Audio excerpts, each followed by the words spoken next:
Puasa-puasa berbohong. Berbohong ini maknanya juga bisa luas. Mencuri juga termasuk ketidakjujuran. Ketidakjujuran juga termasuk kebohongan. Termasuk mengambil hak orang lain. Termasuk berkata dusta kepada orang lain. Puasa-puasa berbohong habis pahalanya. Dalam sebuah hadis yang lain dikatakan khamsu hisalin ayaftirna shaima. Ada 5 perkara yang umumnya masih dilakukan oleh orang-orang yang berpuasa, yang itu bisa merusak, yang itu bisa menghabiskan pahala puasa.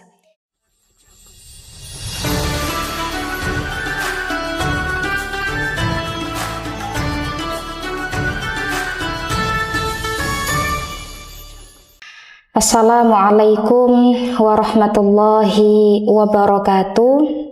Bismillah, alhamdulillah, assalatu wassalamu ala sayyidina Muhammadin ibni Abdullah wa ala alihi wa sahbihi wa mawalah, amma ba'du.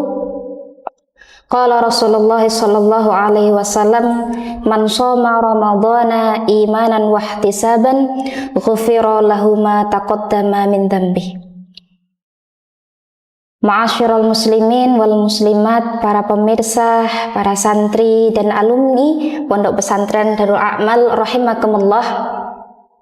Di dalam kitab Tanbihul Ghafilin karya Syekh Abu Laits As-Samarqandi, beliau mengutip sebuah riwayat ketika Allah menciptakan akal dan nafsu. Ketika itu Allah melakukan dialog kepada akal dan juga kepada nafsu. Yang pertama, dialog itu dilakukan kepada akal. Setelah menciptakan akal, Allah bertanya kepada akal, wahai akal, man ana wa man anta, siapa aku dan siapa engkau? Lalu akal dengan tawadhu dan kesadarannya menjawab, anta rabbi wa anna abduka, engkau adalah Tuhanku ya Allah, dan aku adalah hamba yang engkau ciptakan. Kemudian Allah bertanya kepada nafsu dengan pertanyaan yang sama. Wahai nafsu, man ana wa man anta. Ternyata nafsu menjawab dengan jawaban yang berbeda dari akal. Nafsu dengan sifat sombongnya, dia menjawab ana wa anta. Aku adalah aku dan engkau adalah engkau, kata nafsu. Seolah tidak mau mengakui bahwa penciptanya adalah Allah Subhanahu wa ta'ala. Allah ghadab, marah, dan bertanya sekali lagi kepada nafsu, man ana wa man anta. Tapi nafsu tetap menjawab ana wa anta. Aku adalah aku dan engkau adalah engkau. Karena Allah marah, lalu Allah menghukum nafsu, memasukkan nafsu ke dalam neraka jahim, neraka yang dipenuhi dengan siksaan dan api yang sangat panas. Nafsu dimasukkan ke dalam neraka jahim selama 1000 tahun. Setelah itu nafsu dikeluarkan dari neraka jahim dan Allah kembali bertanya, wahai nafsu, man ana wa man anta. Setelah 1000 tahun berada di neraka, ternyata itu tidak merubah sifat nafsu. Dia tetap menjawab ana wa anta. Aku adalah aku dan engkau adalah engkau. Lalu Allah kembali menghukum nafsu. Allah memasukkan nafsu ke dalam neraka al-ju', neraka yang di dalamnya dipenuhi oleh siksaan rasa haus dan rasa lapar. Selama 1000 tahun, kemudian setelah keluar dari neraka al-ju', Allah kembali bertanya, man ana wa man anta. Seketika jawaban nafsu berubah. Nafsu menjawab, anta rabbi wa ana abduka. Engkau adalah Tuhanku dan aku adalah hambamu, aku adalah ciptaanmu. Ma'asyiral muslimin rahimakumullah, ketika dihukum dengan panas dan siksaan api neraka, nafsu ternyata tidak berubah. Tapi ketika dihukum dengan rasa haus dan lapar yang berkepanjangan dan sangat, nafsu kemudian mampu tunduk dan mengakui Allah sebagai Tuhannya. Riwayat ini mengingatkan kita bahwa ternyata puasa bukan hanya sekedar metafora. Puasa bukan hanya sekedar menjalankan perintah agama. Puasa bukan hanya sekedar melengkapi rukun Islam yang 5, tapi puasa juga menjadi sebuah metode, menjadi sebuah media, dan menjadi sebuah wadah untuk kita mentarbiyah, mendidik hawa nafsu yang ada di diri kita. Ma'asyiral muslimin rahimakumullah. Karena menundukkan hawa nafsu bukanlah perkara yang mudah. Bahkan Rasulullah SAW pernah bersabda, ketika Rasulullah dan para mujahidin pulang dari perang Badar, Rasul berkata, raja'tum min jihadil asghar ila jihadil akbar. Wahai teman-temanku, sesungguhnya kita baru saja pulang dari jihad yang kecil dan kita akan menuju jihad yang lebih besar. Lalu sahabat bertanya, apa itu ya Rasulullah? Apa peperangan yang lebih besar daripada perang Badar ini? Rasul menjawab, jihadun nafsi, yaitu jihad melawan hawa nafsu. Menggambarkan bahwa menundukkan hawa nafsu adalah perkara yang tidak mudah. Dan pada konteks ini, puasa menjadi salah satu cara menundukkan hawa nafsu. Tapi kemudian yang menjadi pertanyaan adalah, apakah puasa yang kita lakukan sudah mampu menjadi puasa yang menundukkan hawa nafsu kita? Karena kenyataannya masih banyak orang-orang yang berpuasa, tapi nyatanya mereka masih belum bisa menaklukkan hawa nafsunya. Ma'asyiral muslimin rahimakumullah, kita diingatkan kembali oleh salah satu makalahnya Imam Al-Ghazali di dalam kitab Ihya Ulumuddin, di mana Imam Al-Ghazali membagi kualitas puasa menjadi 3 level atau 3 tingkatan. Ibarat sebuah sekolah, puasa ini ada 3 kelas. Kelas pertama, kelas menengah, dan kelas ulah atau kelas ketiga. Apa itu? Yang pertama adalah puasa awam atau shaumul awam, yang kedua adalah shaumul khawas, dan yang ketiga adalah shaumul khawasil khawas. Yang pertama, shaumul awam. Apa itu puasa awam? Puasa awam adalah puasanya orang-orang pada level paling rendah. Puasa yang menjaga diri dari hal-hal yang membatalkan puasa. Puasa dari menahan makan dan minum dan segala yang membatalkan puasa. Puasa yang tidak berjima. Puasa yang tidak memasukkan sesuatu ke dalam jauf di dalam tubuh.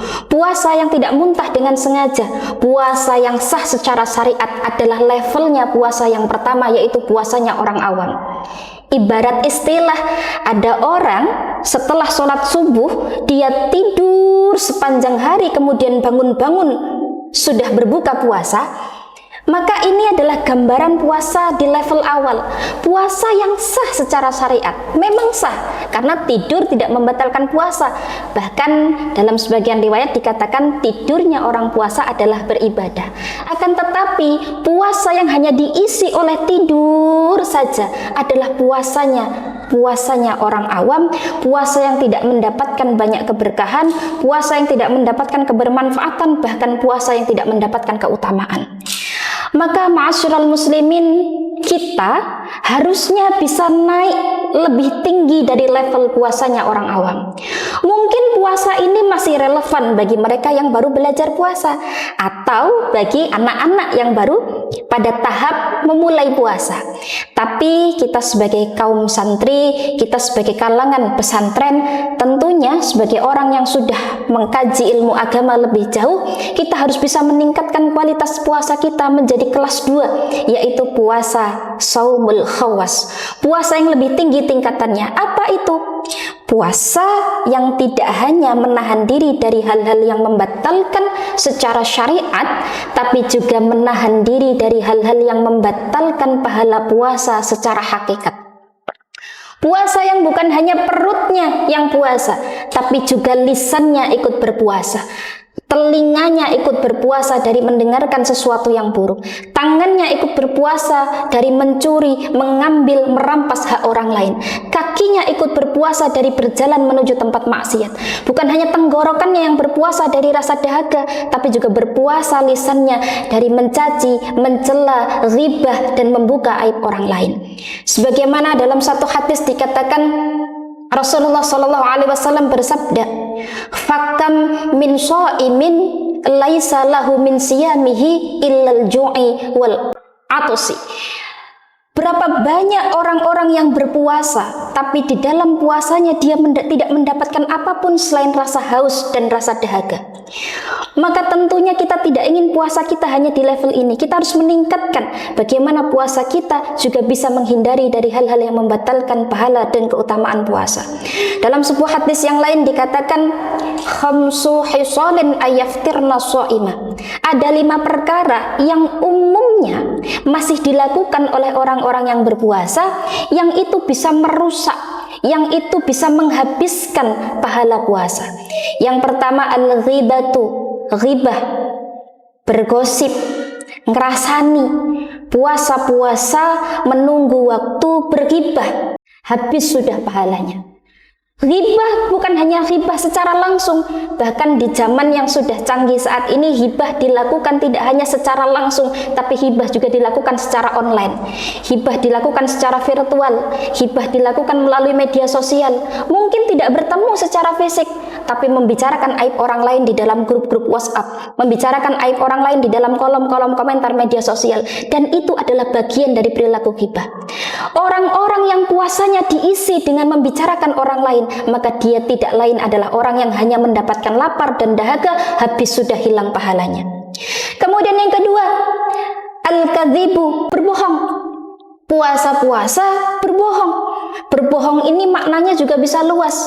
Mencuri juga termasuk ketidakjujuran. Ketidakjujuran juga termasuk kebohongan, termasuk mengambil hak orang lain, termasuk berkata dusta kepada orang lain.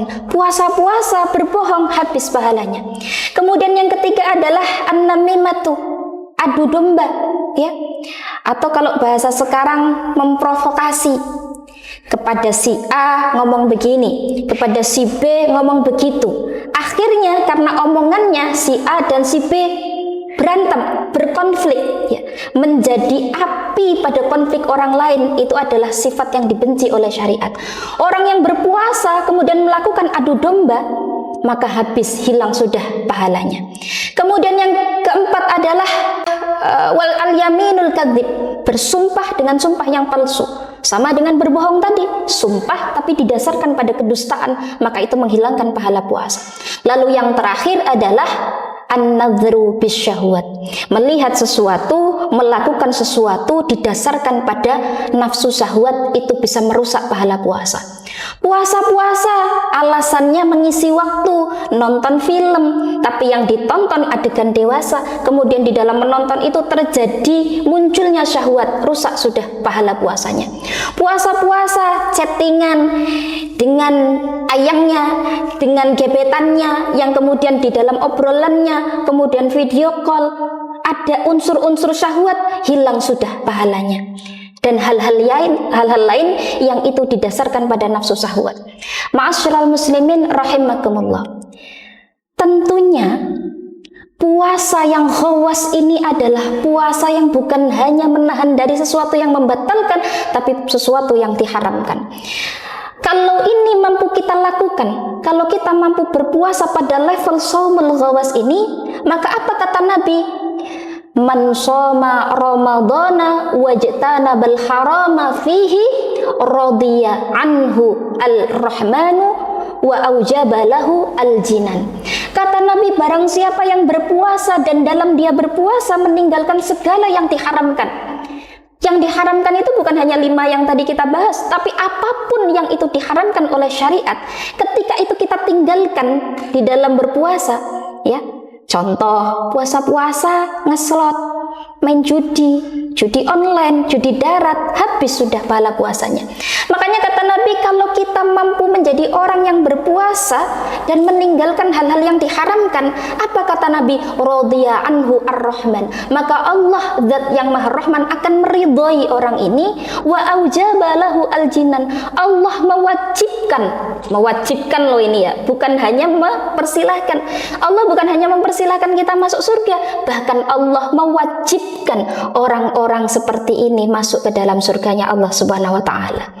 Ma'asyiral muslimin rahimakumullah. Ini adalah level puasanya santri. Sudah minimal-minimalnya berada di level kedua ini. Tapi alangkah baiknya kalau kita mampu meningkatkan puasa kita pada level yang paling tinggi, yaitu level puasa shaumul khawasul khawas. Puasa yang di atasnya shaumul khawas. Kalau puasa yang pertama menahan diri dari hal-hal yang membatalkan, puasa kelas 2 menahan diri dari hal-hal yang merusak pahala puasa, maka puasa khawasul khawas adalah puasa yang setara dengan puasanya para anbiya, puasa yang setara dengan puasanya para wali, yaitu puasa yang mampu memberikan perubahan positif bagi orang yang melaksanakannya. Puasa yang bukan hanya sekedar menjauhkan diri dari hal-hal yang dilarang syariat hanya pada bulan Ramadan saja, tapi puasa yang mampu merubah karakter kita, merubah perilaku kita dari yang buruk menjadi baik, dari yang baik menjadi lebih baik. Puasa khawasul khawas ini akan bisa ditandai nanti setelah Ramadan. Apakah setelah Ramadan kita masih memegang nilai atau value-value yang selama ini kita bangun di dalam bulan Ramadan ataukah tidak? Karena kebanyakan dari kita ini taatnya hanya ketika puasa saja. Kita ini tazkiyatun nafsnya hanya ketika puasa saja. Kita ini menjauhi maksiat hanya karena bulan Ramadan saja. Tapi setelah bulan Ramadan kembali ke settingan awal. Yang tadinya suka maksiat lagi, yang tadinya suka mencela lagi, yang tadinya suka berghibah, yang tadinya suka memfitnah lagi, dan seterusnya dan seterusnya. Maka puasa yang seperti ini belum bisa masuk level ketiga. Ma'asyiral muslimin wal muslimat rahimakumullah.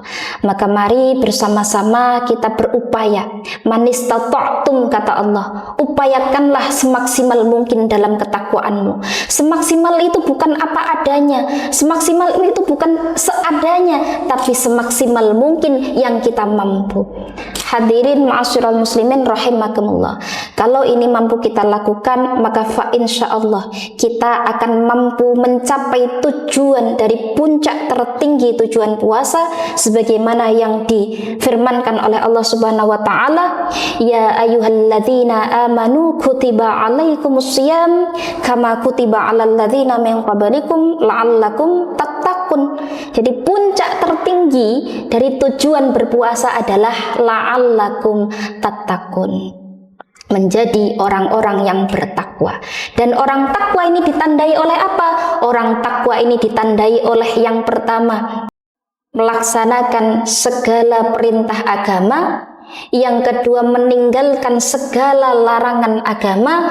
Yang ketiga, bersabar untuk menuju surga. Al-muqabalatu ila taqwa wa ta'atu fi muqabalatil wa ta'atu fil muqabalatin nahi was-sabru fil muqabalatil jannah. Mudah-mudahan puasa kita bisa menjadi puasa yang merubah pribadi kita, merubah perilaku kita menjadi puasa yang lebih baik. Sekian, wallahu muwaffiq ila aqwamit thoriq. Assalamu alaikum warahmatullahi wabarakatuh.